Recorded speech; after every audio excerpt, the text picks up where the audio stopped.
Hello everyone! So today is afternoon here in Jerusalem. So ngayon ay mga quarter to 6 na. So yan. So lumabas kami ng alaga ko at pinilit ko na lumabas siya.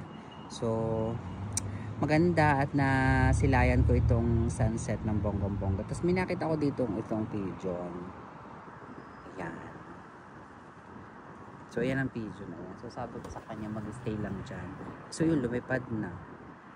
So ayan.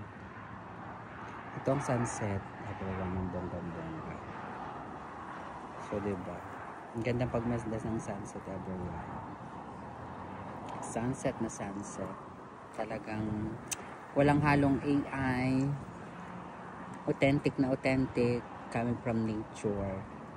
Created by God ng bonggang-bongga. So later po, mamaya po ay Yom Kippur o yung the Day of Repentance dito sa Israel.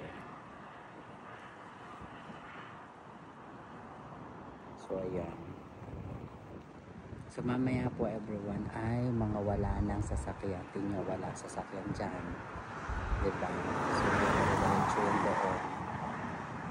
Yan. So yan, walang sasakyan masyado. Yan. Ganyan po, kalsada day everyone.